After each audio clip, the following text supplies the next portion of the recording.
This is Jens Johansson from Stratovarius, and this is Timo Kotipelto from the same group, and you guys are watching Berlin Music Television. Rock on!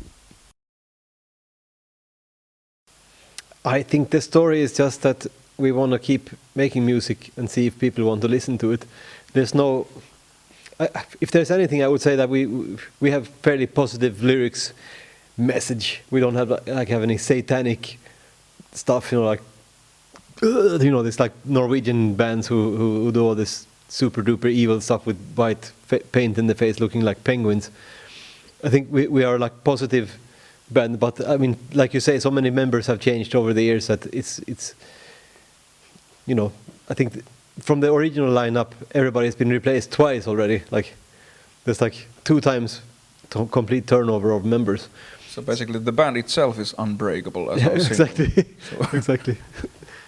Exactly. Maybe that's the message. We are unbreakable.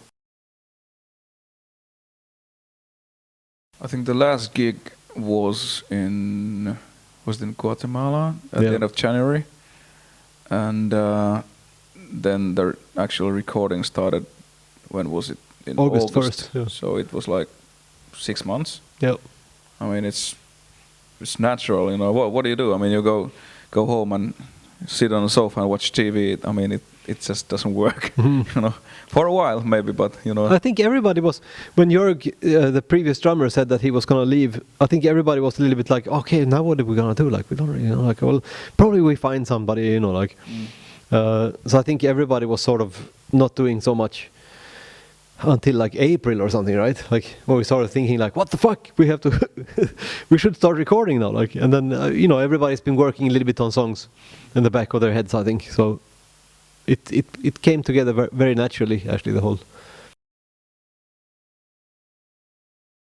Well, of course, I mean, we have a kind of a legacy, but then again, especially on this album, we tried something new. But I don't think that we actually planned that it has to be something new. It just happened, There's some new elements on the album. But I mean, the only demand is what comes from ourselves.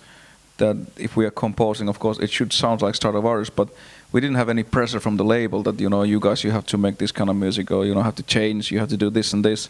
So basically, we are actually very bad in, calculating what kind of music sells. Maybe that's why we never sold millions. Maybe.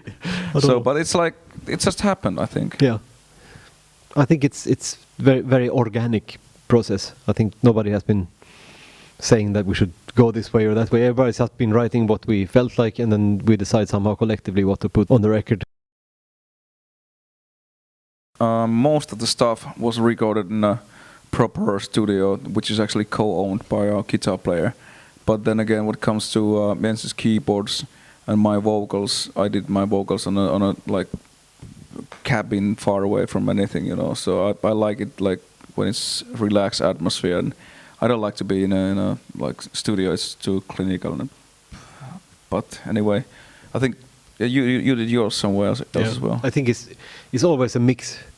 I mean, we just do stuff wherever it feels okay, Like it was also price. If we had this like super expensive studio all the time, lockout, sometimes 2 studios, because there's like we're working on stuff in parallel. Of course, it would be very expensive as well. So now this recording technology is such that you can record anywhere, basically. Just need time and space.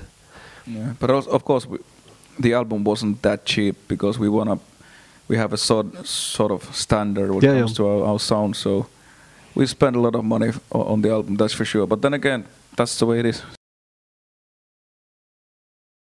I think around the beginning of this past year, was it like February, March or April or something, everybody sort of just woke up like, fuck, we don't have a drummer anymore. We don't have songs, we don't have an album, like, what are we going to do? So we started moving. Maybe it was 6 months too late, I don't really know, but it worked out okay in the end anyway. So I think we put out this ad saying we need a drummer, so please send your videos. And we got some videos. It was like more than 100 YouTube videos we were watching, like, okay. So pretty good drummers, actually. Yeah, lot of good people. And of course you really want to check them all out, because you don't want to be this like the guy who didn't sign Beatles, like there's this guy there that's like fucking best drummer ever, and then you didn't watch the video.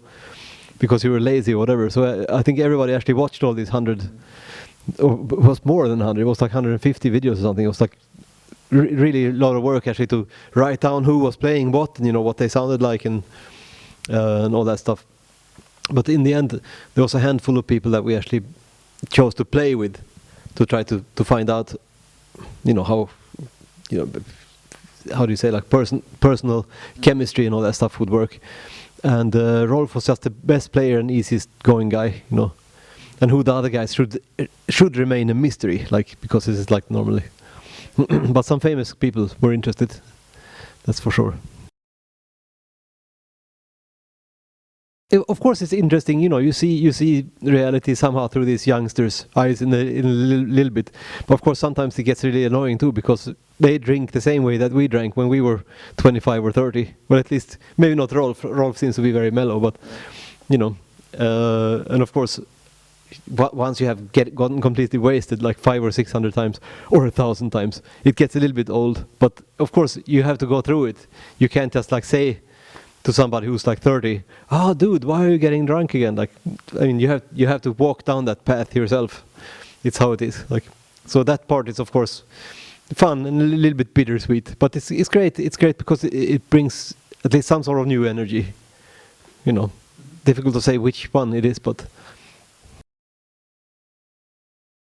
Well, we don't really listen to any music like everybody together. Anybody goes to his bunk and closes Exactly. the curtains, and then there we are. Of course, if there's a new release, like if there's an album that comes out while we're on the tour and somebody gets the copy, then we listen to it at the back launch. But I mean, usually when you have these modern tours, there's so many people on there that this partying. If somebody's throwing a giant party, it actually just becomes annoying to everybody else. Like, but I would say the stuff that never gets complaints anyway, it's usually Queensryche, like early Queensryche. When you put that on the stereo, at least nobody's going like, turn this shit off. Or AC/DC or Dio. Yeah, AC/DC, Dio, and early Queensryche. It's like those safe CDs. But anything else, if you would put it on, somebody would go like, "Fuck, put this shit off!" Like, that's for sure, and it's even harder with this album, because with Elysium and Polaris it was like sort of easier, because they were like, it was easy to pick, let's say, 3 or 4 songs that could be played live. But with this album, it's gonna be more difficult, because at least personally, I think we could easily play 8 or 9 songs live from this album. So, and of course, it's harder. it's too bad. The songs are too good. Yeah, that's the problem. We should put more bad songs on. Next album will be much more shitty, and there ain't gonna be any songs to be able to play live. No, I think it's also tempos and suitable for live. Some songs are simply not. You realize immediately that they might not translate to play live so well. But let's see. I think we haven't been, unfortunately, playing in Berlin that often. Maybe it's like 10 years ago, yeah. Did we play with Hammerfall on that one tour? Yeah, that's true. And then we played one gig by ourselves, like maybe 15 years ago, 13 years ago. So I don't know why. Maybe you can tell us if there's I don't know if there's like right clubs, or if the metal scene is not so good. I have no idea. Would be nice to play here. Well, it's our old drummer here. Complain to him. Exactly. It's not him alone, but he's actually working in our booking agency, and he's still working, for the band. So. Well, I don't think he has anything against Berlin. Actually, he used to live here. He lived here for like 15 years or something, occupying houses or whatnot, like West Berlin. Like, yeah. He has lots of stories. I mean, it's an old punk rocker. Actually, he's not really a power metal or metal drummer at heart. I think he's more of a punk rocking football hooligan or something like that. And he lived here, when it was West Berlin.